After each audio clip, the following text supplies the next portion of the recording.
What is up, my viewers? Spang here, bringing you another World of Tanks gameplay commentary. This time it is from my buddy Bondar007, a continuous submitter to my channel, and his friend Made in Romania. They are both in tier 5 tanks. He's in his type T-34, the Chinese variant of the Russian T-34. And his buddy, well, he's in the Stug 3G. I'm pretty sure that's a tier 5. Whatever. We're going to pretend like it is. Even if it is not, it is mostly a tier 5 match, I believe. Yes, it is, with KV-1S and the KV-1, and pretty much they're going to be top tier doing their thing, and we're going to go straight to back to normal view here. Is going to be an encounter battle on Fiery Salient, the variant of Prokhorovka. And I have to say, I actually like this variant of the map more. There's more kind of character to it. It feels cooler, and not only that, there are dead tank husks to hide behind, and I'm always a fan of that when I can go hold down somewhere. Yes, it is annoying when the enemy does it, but I feel like I use that probably more than the enemy does. At least I hope. There's a little duck there, the AMX-38, and he is going straight for the capture circle. Or rather, he's going over towards the hill to probably shoot down on the capture circle. I don't know. It is nice to actually have a viewer replay for a change, because I've actually been getting a little bit tired of my own. I might have one or two more I decide to do. I've got replay files for them at least, but whether or not I end up thinking they're good enough to upload to my channel, we shall see. They were good enough for me to save them and bookmark them, or whatever you want to call it, but we'll find out. And there we go, first kill of the match. First blood going to Made in Romania and a Stug 3G Panzer 1C, killing a Panzer 1C. And the enemy team, kind of unsurprising, honestly. It's the meta fluctuates on this map on encounter, but a lot of them rushing up the 1-2 line in an attempt to kill the non-existent arty, I can only guess, or maybe even get flanks. But honestly, if you just send all your tanks to cap, you'll win. Most of the time on this map, you'll win if you just overwhelm whatever forces are on cap.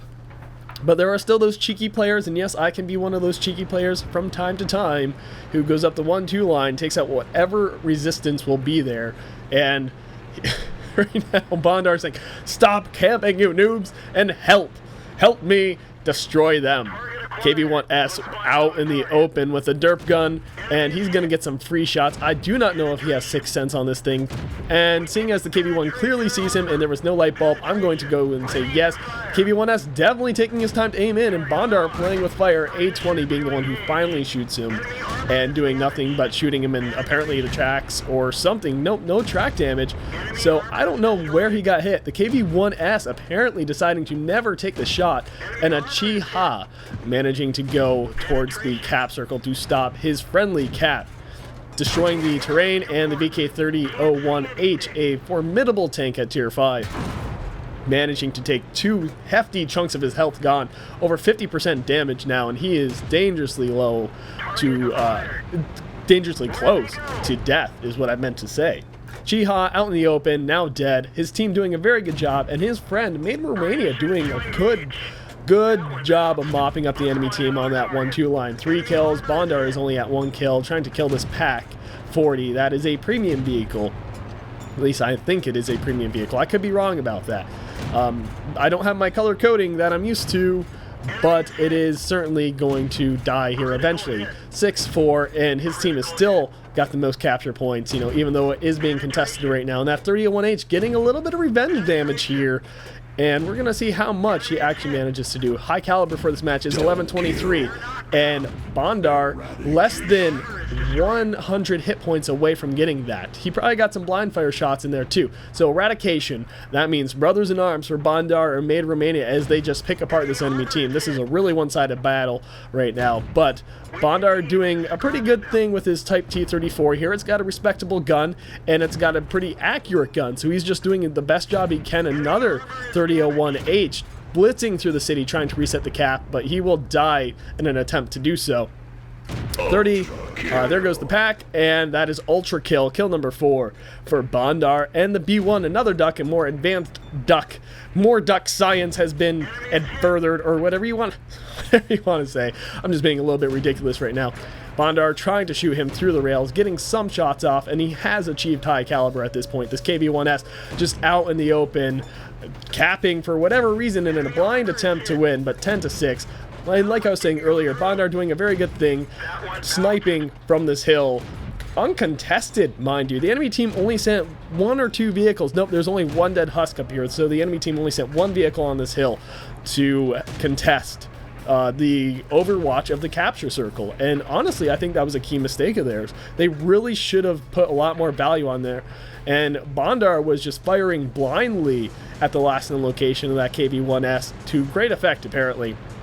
So 4 and 3 for this platoon, and 13-6. Yeah, their team has 16 kills, because that's totally possible in World of Tanks. But my stupidity aside, 14-6, and all that remains is that B1, that duck, and he is going to, while he was last spotted on that 6 line along the rails, he was moving up last seen, and that is a very respectable tank in its own tier, and by that I mean it's considerably, and what's the word I'm looking for, intimidating. I was looking for an I word, I just couldn't remember which one it was.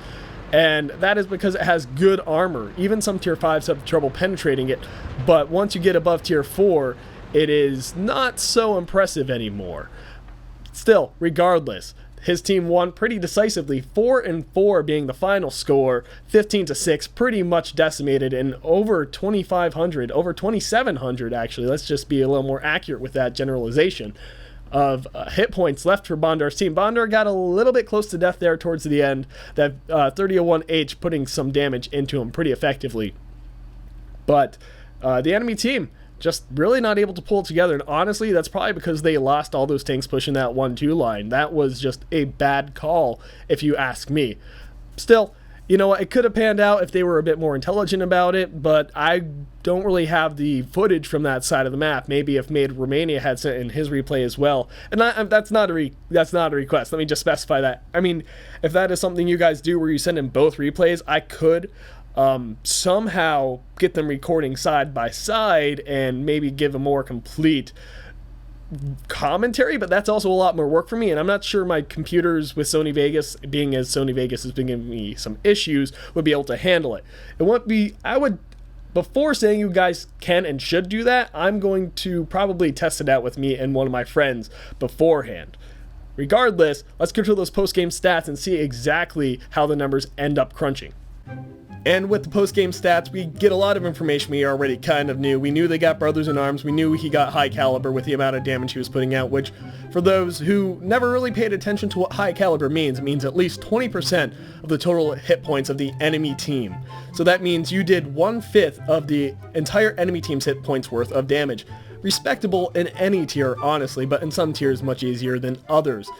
And let's use tier 10 for example. If there's a lot of E100s and mouses, however you want to say that, mice, on the enemy team, definitely a lot harder to get a high caliber.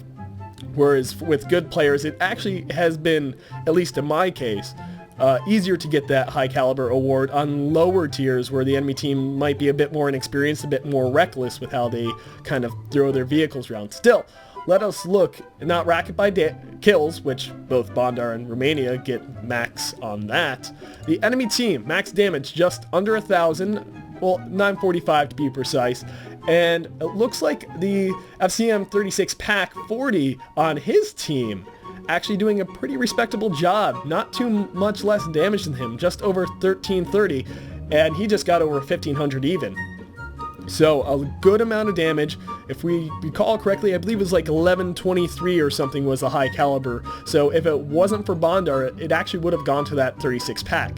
And of course, in third place being Made Romania, getting just under 950. So the rest of the team kind of sucking it up a little bit, but that's fine. Bondar and Made Romania were there to carry them very much MLG style, I guess, however you want to say it. It was a hard carry by no stretch of the imagination. Just look at all that 0 damage. Over a third of it, no, exactly a third. For some reason I saw 6 vehicles, but one just getting under 100, another getting under 100, so his team really struggling to put out the damage, but it's fine. It was just more damage for Bondar and Made Romania, and that Chom? I guess I'll call him Chom, or Com, however he wants to say it. That people with weirdly spelled names, but this is also European and I'm an American, so I'm not savvy to the European naming scene. The enemy team, like I said, kind of struggling themselves. 2 with under 100, 1 just, actually quite a few just barely over 100. And then 3, let's call this guy 0 damage, because 8 damage and 0 damage, close enough. So both teams really just struggling, and like I said, that's going to happen on those lower tiers. It's going to be those more inexperienced players, but still, very well played. This is 9.4, I forgot to say that earlier on in the video, and this will probably be one of the last 9.4 videos. There will probably be a couple more, but we shall see. 9.5 is coming very soon. That's all you need to look forward to, and then hopefully shortly after 9.6 and so on. Shots fired, 55. 35 of those actually connecting, as is to be expected in lower tiers with rapid rate of fire guns, and 24 penetrations, like I said, getting just over 1,500 points of damage, and over half of that actually being from a distance of 300 meters or more, so quite the little sniper there. And overall, no damage blocked by armor. That's the phrase I was looking for. Still, running without premium, made a good profit, made a good amount of experience, and getting himself Mastery Badge First Class, a couple of other achievements there as well. And to put it into perspective, he has under 500 damage. He did over triple his vehicle's hit points and damage. That's always a good thing, unless you're artillery, in which case that's kind of, you hope for at least that. If you're artillery, you want to do at least 5 times, and if you can help it, 10 times your hit points and damage because you have so little. But it's all about the perspective. And now one thing that Bondar did tell me in the email he sent me on this was he's kind of going up the Chinese and Japanese lines, the medium lines, just for, you know, giggles and grins, and he actually found them to be quite enjoyable to play. Now, I've made my way up them a little bit. I'm at tier 7 on the Japanese medium line, and I'm at tier 4 with tier 5 researched on the Chinese, that's the word I'm looking for, at this time. And I have to say, they aren't unenjoyable. They're actually pretty good. They've got decent mobility, pretty good guns, and honestly, from what I hear from a lot of people, the biggest letdown, I suppose, of the Chinese line is the lack of gun depression, which, in my experience, the Japanese certainly does not have. But Japanese is also just a bunch of paper tanks that have no armor. But such is the way of things. And honestly, very solid gameplay. Nothing to really rag on about from Bondar's perspective, other than maybe being a little bit risky hanging his tank out in the open on the hill when that KV-1S was aiming directly at him. And he probably should have pulled back. He probably should have been using cover a bit more. But you know what? In the end, he managed to come out on top. And I guess that's all that matters, is the end result. Still, very respectable, and enough rambling from me on this stat screen. So remember, if you like that video, click that. If you like this video, not that video, you know, that video over there in sidebar or whatever, I don't know. Whichever video you might have been looking at before this, but if you like this video, click that like button. If you want to see more, subscribe, and if you got a replay, be sure to send it to spanglereplays@gmail.com with instructions in the description below. There's a link right there. And if you got suggestions on how I can make my videos or channel better, please let me know as well. But until next time, this has been Spang, and well, I'm just oh so professional. MLG Dynamo!